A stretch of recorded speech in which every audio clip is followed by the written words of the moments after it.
자, 두 분 굉장히 유익하고 재미있는 발표를 이제 들으셨는데요. 김병환 교수님께서는 지금 현재 지방의제 21 또는 지속가능 발전에 대한 굉장히 그 우려 섞인 염려를 하시면서 이것이 이제 결국은 지속가능 발전 기본법 체계로 가되 지방의 이행 체계가 강화되는 방향으로 가야 되지 않겠는가, 뭐 이런 절절히 안타까운 마음에서 이제 이런 제안을 이제 하시고 계시고, 오수길 교수님께서는 지속가능 발전에 대한 굉장히 그 상세한 연혁과 전개 과정을 잘 풀어내 주시고 계시는 것 같습니다. 그래서 굉장히 힘든 상황이지만 그래도 아직 지방의제 21은 죽지 않았다. 힘들지만 그래도 뚫고 나가자. 새로운 기회가 여기에 있다. 뭐 이런 낙관적인 말씀을 이제 해 주셨습니다. 그러나 두 분 다 제가 보기에는 굉장히 현실에 대한 우려를 가지면서도 미래에 대해서는 상당히 낙관적인 생각을 가지고 이런 말씀을 해주시는 게 아닌가, 이런 생각을 이제 했습니다. 오늘 토론을 위해서 굉장히 그 귀하신 분들을 이제 많이 모셨습니다. 토론자 분들을 이제 한 분씩 소개를 해드리겠는데요. 여기 자료집에 나와 있는 순서대로 소개를 드리겠습니다. 환경부에서 환경협력과장인 전종식 과장님이 나와서 토론을 해주시기로 하셨는데 여기 참여를 하셨다가 급한 다른 일 때문에 이제 먼저 가시고 과장님 대신에 김철기 사무관께서 나오셨습니다. 김철기 사무관님 나오세요. 나오시죠. 괜찮습니다. 다리 채워주시죠. 다리 채워주셔야죠. 사회자 말을 안 들으면 안 됩니다. 나오시죠. 자리가 비었습니다. 나오세요. 네.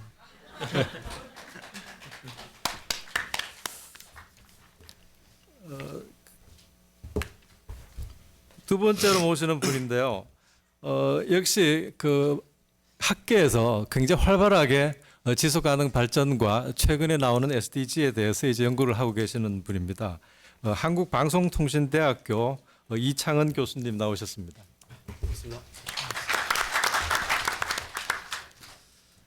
세 번째 토론자분은요, 국제개발협력시민사회포럼의 운영위원장님을 이제 맡고 계시는 이상훈 위원장님 나오셨습니다. 네 번째 토론자는 전국 지속가능발전협의회 운영위원장이신 허기용 위원장님 나오셨습니다. 서울시 거버넌스 2.0의 추진 방향 전략을 제시를 아주 확실하게 하시겠다고 벼르고 계시는 서울 녹색서울시민위원회 사무담당위원이셨던 박용신 위원님 소개합니다. 언론 쪽에서 나오셨습니다. 환경포커스 편집국장님이신 신미령 국장님 나오셨습니다.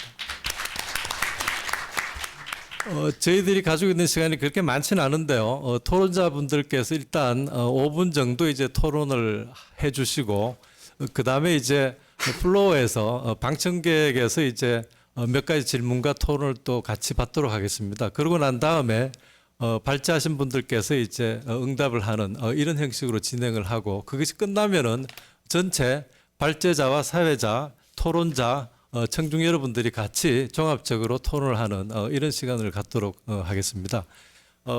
미리 질문이나 코멘트 같은 것들을 방청객에서도 준비를 해주시면은 감사드리겠습니다. 그럼 먼저 환경부 김철기 사무관님께서 먼저 토론을 해주시겠습니다. 예, 안녕하세요. 환경부 환경협력과에서 근무하고 있는 김철기입니다. 저는 이제 우리 환경부에서는 이 지속 가능 발전 관련해 가지고는 이제 우리 정책 총괄과에서 이제 전체적으로 총괄을 하고, 또 이제 환경협력과에서는 지방 협력 관련 업무를 하고 있습니다. 그래서 이제 지방 협력 중에서 이제 지방의제, 과거에 이제 지방의제죠. 지방21 의제 지원 업무라든가 이런 지방과의 민관 협력 업무를 담당하고 있어가지고, 오늘 전체적으로 발제하시거나 아니면 지방 계획을 수립하고 하는 업무하고는 저는 조금 좀 거리가 조금 먼 편입니다. 그리고 이제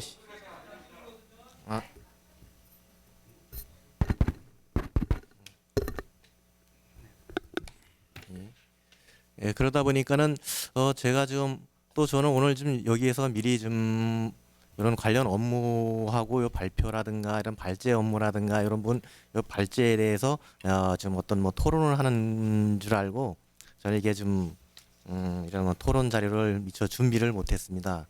또 제가 또 이 업무를 담당한 지가 그렇게 많지 않기 때문에 여기에서 토론하시는 분들 의견과 그리고 좀 듣는 쪽으로 이렇게 하도록 하고 또 여러분 여기 참석하신 분께서 또 의문 사항이라든가 이런 부분이 있다면은 제가 아는 데까지 이렇게 답변을 드리는 쪽으로 하겠습니다. 예, 예, 감사합니다.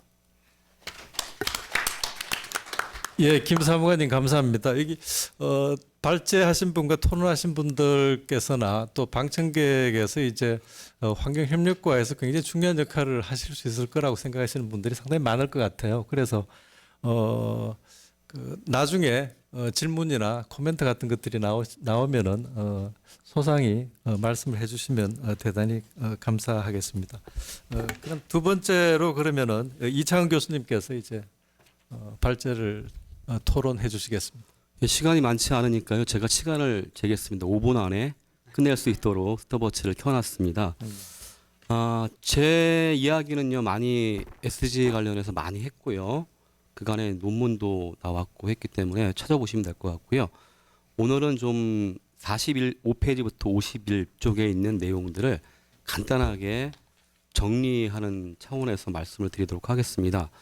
저는 이제 그 SDG를 뭐 우리가 합의하고 제정하는 과정과 관련해서 세 가지 관점을 좀 가져야 될 거라고 생각을 합니다. 첫 번째가 계승혁신의 관점, 두 번째 주체의 관점, 세 번째 승리의 관점을 가져야 된다 이런 생각을 합니다. SDG 이행 과정은 뭐 이 글에도 나왔다시피 그동안의 어떤 우리의 땀과 노력의 결과였다 이렇게 보시면 좋을 것 같습니다. 제가 염락분본이란 말을 많이 쓰는데요. 떨어진 낙엽이 거름이 되어서 열매를 맺게 되는 것이죠. 이런 과정이 바로 SDG 과정이었다라고 좀 보시면 좋을 것 같습니다. 92년 리우 회의 이후에 지속 가능 발전을 위한 노력의 결과물로서 SDG라는 것을 우리가 인식해야 된다라는 것, 그리고 20년의 성과와 과제의 연속 선상이라는 부분들을 반드시 인식했으면 좋겠다 이런 생각을 합니다. 사실은 이제 중요한 게 있죠. 그것은 늘 나가면서 이제 길을 만드는 것이라고 생각이 들어요. 늘 이제 우리 탓하고 남 탓해가지고 해결될 수 있는 문제는 아니라고 생각이 들거든요. SDG가 잘 되기 위해서는 분명히 네 가지 지점이 고민돼야 될 게 있습니다. 중앙정부, 지방정부의 어떤 혁신적인 정책과 노력이 필요한 부분들, 시민사회 이니셔티브, 그리고 지방이나 국가 차원에 있어서의 다양한 네트워크 간의 연계, 뭐 제도화의 문제, 이런 네 가지 부분들이 다 맞아떨어야 되겠지만 어쩌면 다시 역으로 우리 역량을 반영하는 측면들도 있습니다. 그래서 오히려 시민사회 역량들을 어떻게 강화할 것인가에 대한 부분, 거버넌스의 내용까지를 어떻게 높일 것인가에 대한 문제를 자기로부터 한번 도출해내 볼 필요가 있지 않겠나 이런 생각이 듭니다. 여기도 제가 적었던 것처럼 SDG가 갖고 있는 의미들은 여러 가지가 있는데 재정 과정의 문제, 뭐 규범의 대상의 문제, 이해관계의 어떤 포괄성에 대한 문제, 그리고 장기적 이행 메커니즘과 관련해서 기존의 MDG보다는 굉장히 많은 부분 나아갔다 이렇게 이야기할 수 있을 것 같습니다. 다만 이런 언약이 강물처럼 흐르게 하고 만남을 꽃피우게 하기 위해서는 우리가 구체적으로 SDG를 이해하고 우리 나름대로 어떤 방안들을 모색하는 게 굉장히 중요할 것이다 이런 생각을 합니다. SDG 17개 목표 아까 5개 피점이라고 말씀을 드렸습니다. 사람, 번영, 환경, 평화, 파트너십 5개 축을 갖고 있습니다. 중요한 것은 국제 이행 어떤 국제적인 어떤 메커니즘들이 갖고 있는 장점도 있지만 획일화 하는 측면들도 분명히 있습니다. 그렇기 때문에 중요한 것은 SDG를 어떻게 한국적으로 재구성할 것인가, 지방 차원에서 어떻게 재구조할 것인가에 대한 문제가 굉장히 중요하다라는 점들을 제가 강조를 했습니다. 그 부분들은 같이 고민을 해봐야 될 문제라고 생각이 듭니다. 뭐 이를테면 뭐 지리적인 측면들, 자연, 정책 부문과의 어떤 통합, 뭐 제도, 정책 수단과 도구, 재분배, 다양한 행위자의 참여 문제, 철학을 둘러싼 어떤 사회 정치적인 과정을 고려한 창조적인 적용, 이것들이 굉장히 중요한 것 같고요. 지방의제 20일 구성원들이 바로 이런 문제를 한번 고민을 심도 있게 해들어갈 필요가 있다, 이런 말씀을 드리고 싶습니다. 시간이 없는 관계로 이행과 관련한 방안들을 말씀드리겠는데요. 뭐 저도 이제 늘 주장했던 것이고요. 뭐 여기 이상훈 선생님 나와 계시고 김병환 선생님, 오수길 교수님 말씀했던 것과 거의 일맥상통합니다. 중요한 건 참여라고 좀 저는 생각을 합니다. 얼마 전에 돌아가신 우리 신영보 선생님이 그런 말씀을 하셨죠. 사랑의 가장 확실한 이 방법, 함께 걸어가는 것이다, 이렇게 말씀을 했어요. 장미꽃이 아니라 안개꽃이 진정한 사랑이다, 이렇게 말씀을 했는데요. 다양한 행위 주체들을 어떻게 참여시킬 것인가에 대한 고민들을 시발로 해서 몇 가지 우리 대안들을 만들어내야 되는데요. 첫 번째는 통합적 관리 평가 체계를 어떻게 구축할 것인가에 대한 문제와 제도화에 대한 문제입니다. 사실 이거는 이제 저희가 할 수 있는 문제는 아니죠. 이를테면 국가의 어떤 행정부나 혹은 법을 만드는 뭐 국회의원들이나 뭐 이런 부분들이 해야 되겠지만, 그래도 우리의 의견들은 끊임없이 제기할 필요가 있지 않겠나라는 생각이 듭니다. 그래서 국가 여건을 고려한 SDG를 실현할 수 있는 국가 지속가능 발전의 통합 정책을 마련할 것들을 계속 끊임없이 강조할 필요가 있다. 이 부분은 이제 앞서 말씀하신 오 교수님이나 김 교수님의 어떤 제안들을 잘 참조하시면 좋을 것 같다는 생각이 들고요. 두 번째가 국제적인 이행 점검 평가 프로세스에 참여할 필요가 있다는 점입니다. 세 번째는 국내 이행을 위한 이제 실천 관련해 가지고 중요한 게 지속 가능 발전 국내의 다양한 정책 프레임워크 간 이 조화가 좀 필요할 것 같다는 생각이 들고요. 지속 가능 발전과 관련한 법들이 여러 가지가 있는데 이것도 좀 더 일원화시킬 필요가 있지 않는가라는 거고요. 국내 거버넌스 구축은 어떻게 할 것인가에 대한 구체적인 대안도 좀 필요할 것 같고, SDG 알아야 면장을 해먹습니다. 그래서 국내 교육을 어떻게 강화할 것인가에 대한 내용들을 함께 고민을 해야 된다고 생각입니다. 높이 날기 위해서는 뼈를 가볍게 할 필요가 있습니다. 그래서 지속 가능 발전 관련한 국내의 다양한 정책 프레임워크 간의 어떤 조화, 이 문제도 한번 고민을 해볼 필요가 있지 않겠나 싶은 생각이 듭니다. 지방 차원의 대응 굉장히 중요할 것 같습니다. 뭐 신영보 선생님도 그런 말씀을 많이 하셨죠. 창조는 성을 벗어나는 것이라고 했고요. 변방, 지역이 결국은 창조의 어떤 공간이다, 이런 이야기를 한 것 같습니다. 지방 차원의 어떤 SDG 실행은 우리가 그동안에 8대 과제를 만들어 왔어요. 전국지도협의회에서 이런 부분들이 추구했던 기본적인 원칙과 방향들을 잘 계승하는 방향에서 고민해 볼 필요가 있겠다 싶은 생각이 듭니다. 지역성, 보편성, 관계성이라는 어떤 세 개의 중심축에 비춰서 한국적 SDG를 꾸준히 검토하는 동시에 비전을 제시하는 방법이 중요하겠다는 것이고요.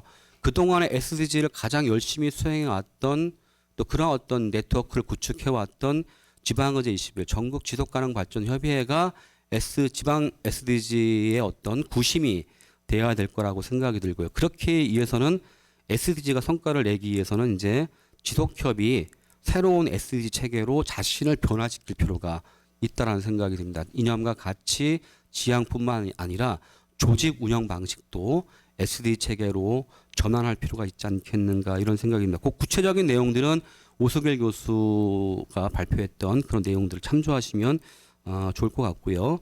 또 하나 이제 지방의제 21그 마지막입니다. 지방정부의 어떤 간의 이제 협력이 굉장히 필요한데요. 도시의 특성에 맞는 우선순위와 지표를 만들어낼 필요가 있겠다 싶은 생각이 듭니다. 수원의제가 수원지도협 혹은 뭐 부천, 화성 각각의 어떤 특색에 맞는, 너무 많죠. 17개, 169개 많죠. 저도 잘 이해 못합니다.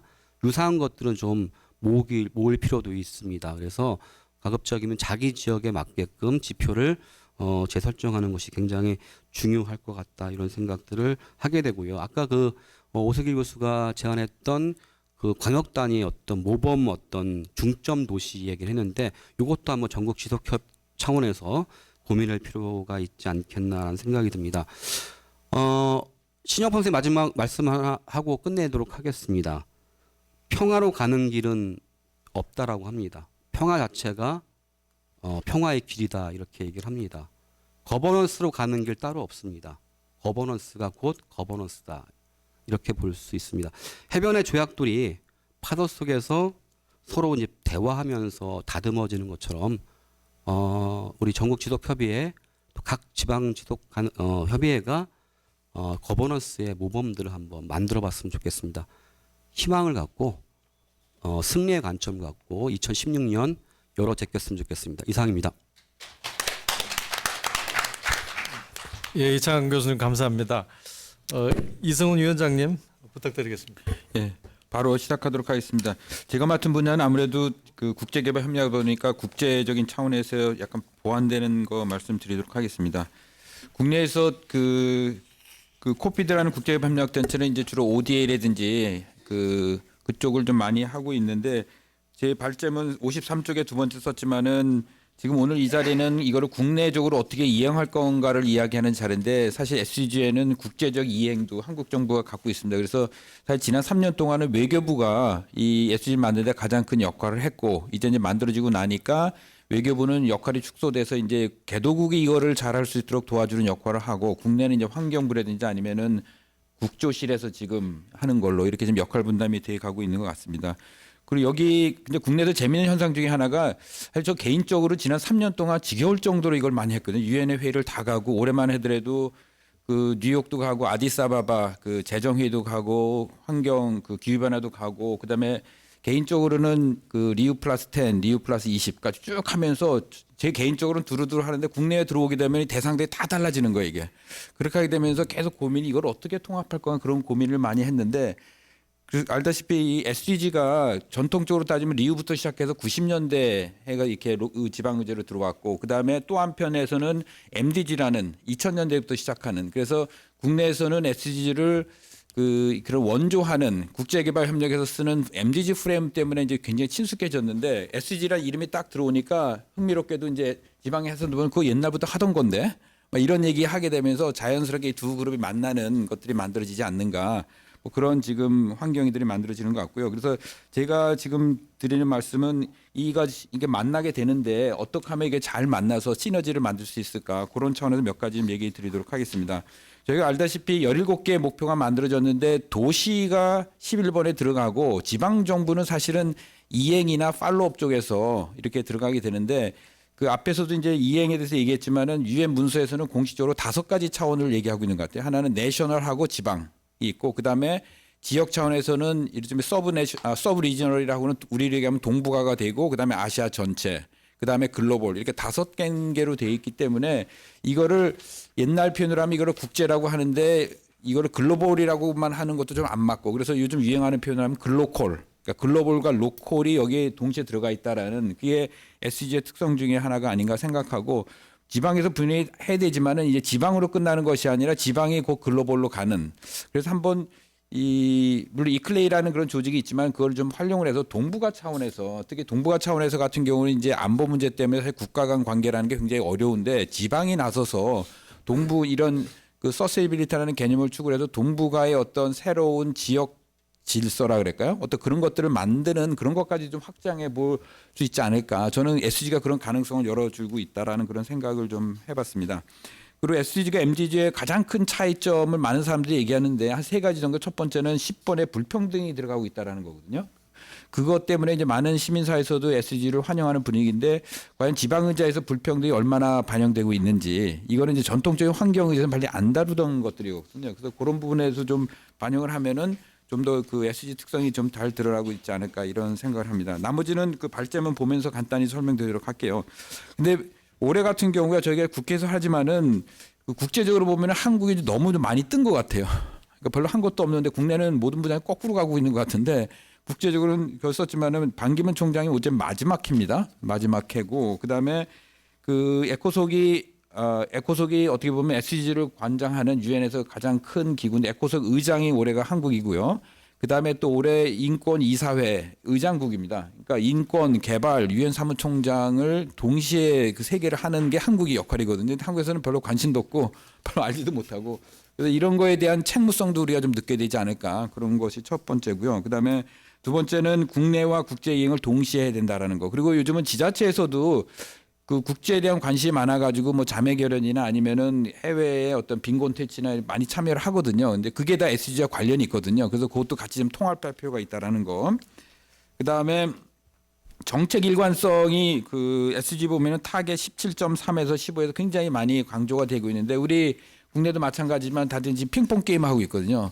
옛날에는 이제 환경부 해야 된다라는 뭐 국조실 그다음에 외교부 서로 아직 교통 정리가 안 된 상태거든요. 그래서 그것뿐만 아니라 정책적으로도 이것들이 말로는 우리가 경제 개발 그다음에 사회 통합 환경 보전을 얘기하지만 이게 사실 다 따로따로 돌고 있잖아요. 그리고 실질적으로는 가장 돈 많은 경제 논리가 그대로 관철되고 있는 이것들을 어떻게 패러다임을 바꿀까. 그래서 말로는 삼위일체를 얘기하는데 현실에서는 한 지붕 세 가족 이것들을 어떻게 할 건가 큰 과제인데 이거는 사실 지방 여기를 우리를 다 넘어서는 문제이기 때문에 어떻게 보면 총선하고 대선 과정 속에서 이게 어떻게든지 정책 의제로 되고 하게 되면서 기본법 만드는 문제 저는 그렇게 생각하거든요. 국내 정치 과정에 이게 녹여 들어가야 이게 된다라는 거. 유엔에서 만든다고 저절적으로 내려오지 않기 때문에 같이 연결하는 게 필요하다는 생각이 들고요.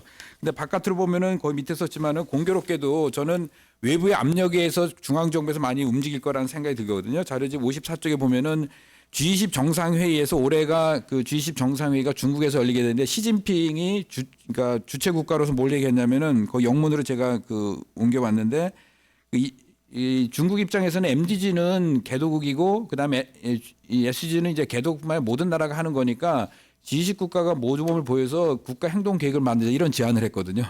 그러면은 이제 지금은 얘기 안 하지만 박근혜 대통령 중국 가기 전에 갑자기 아마 연락이 올 것 같아요.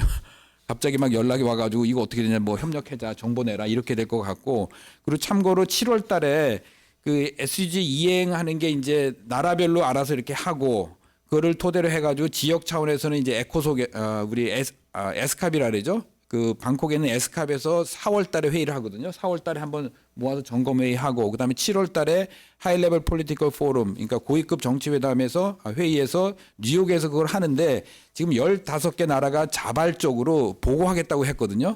거기에 한국이 들어가 있습니다. 한국하고 필리핀이 들어가 있었거든요. 그거는 이제 한국의 에코소 의장이니까 뭔가 해야 된다라고 해서 외교부에서 해가지고 했는데 준비를 어떻게 할지 저도 굉장히 궁금하거든요.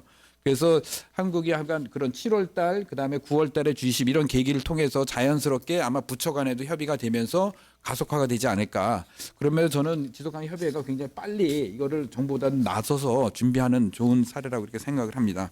그리고 지방정부 같아서는 그 유엔에서 얘기하는 메이저 그룹 9개 중에 하나로 이렇게 들어가서 중요한 행위자로 이렇게 하고 있는데 사실 요것뿐만이 아니라 그 시민사회 있고 그 지방정부 있고 기업 그다음에 과학기술 이렇게까지 돼 있기 때문에 국내에서도 조만간에 이 메이저 그룹 형태의 스테이크홀더 포럼이 좀 만들어지지 않을까. 근데 그거 하는데 이 지방정부 협의회에서 좀 큰 역할을 해주기를 좀 기대를 해보고요.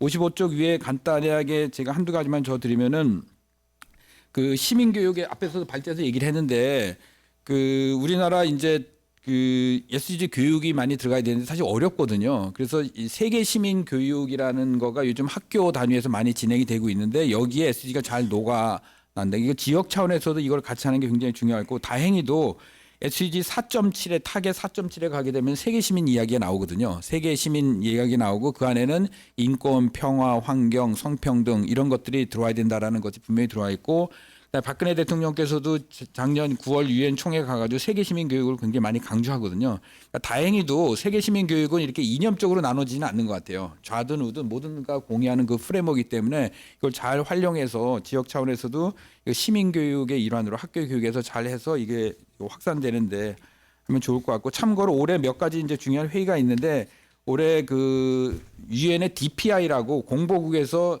큰 회의 국제회의를 하는데 올해 이걸 서울에서 한답니다. 5월 달 정도에 하는데 그 주제가 교육. SDG 4번을 가지고 이렇게 회의를 하게 되는데 그게 국내에서 그걸 계기로 다시 한번 SDG 특히 이제 교육 분야가 많이 그 알려지게 될 것 같고요. 그래서 그거 활용하는 거 있고 그다음에 제가 인권 단체에서 인권 재단에서 일하고 있는데 이 통합의 또 하나가 뭐냐면은 사실 SDG 17개 내용을 보면 이게 다 인권이거든요. 뭐 건강권, 주거권 이렇게 다 있는데 지금 따로따로 돌고 있어요. 인권은 보통 제네바에서 한다고 하고 개발은 뉴욕 이렇게 나눠져 있는데 그래서 우리나라 정부가 가입한 각종 우리 유엔 인권 조약들이 있고요. 그다음에 유엔으로부터 받은 많은 권고안들이 있거든요. 그래서 어떤 작업을 지난달에 했냐면은 인권 유엔 인권 기구로 받은 모든 권고안하고 SDG 그 17개하고 타겟 169개를 다 매칭하는 작업을 한번 해봤거든요. 그래서 국내 이행 계획을 만들 때 똑같은 유엔이거든요. SDG도 유엔에서 만들고 유엔인데 이거를 따로따로 지금 논의하고 있는데 이거를 좀 통합을 해서 하게 되면 자연스럽게 인권이 녹아 들어가는 그런 작업들. 근데 그거는 그 인권 그거 하게 되면서 이제 이주민 단체들 있죠. 이주 노동자 단체라든지 아니면은 성소수자라든지 노인 단체라든지 아동이라든지 그러니까 17개 골 중에서 그 그룹이 명시된 거는 5번에 딱 하나거든요. 여성 하나밖에 없거든요. 다른 데는 다 타겟이나 이게 스며들어가 있거든요. 그래서 그런 작업들을 해야 그 SDG가 그 명시되지는 않았지만은 중요한 인권 그러니까 소수자랄까요? 사회적 소수자가 좀 통합적으로 들어오지 않을까. 그래서 그런 작업들을 같이 좀 하게 되면은 특히 인권이라는 게 국가 사무가 아니라 지방 정부에도 굉장히 중요해지고 최근에는 인권 도시가 지역 차원에서 굉장히 많이 활성화돼 있고 서울시도 그렇고 광주도 그렇고 그다음에 또 하나는 한국 정부가 유엔 인권이사회에서 지방 정부와 인권에 대한 결의안을 했고 그거에 대해서 굉장히 많이 하거든요. 그래서 저는 SDG를 계기로 서울시장님한테 제가 이걸 얘기 드렸는데 인권하고 이 지속 가능한 게 만나야 좀 더 시너지가 많을 수 있다라는 그런 차원에서 그런 부분을 좀 더 해주시면 좋지 않을까 생각합니다. 나머지는 여기 자료로 가능하도록 하겠습니다. 감사합니다.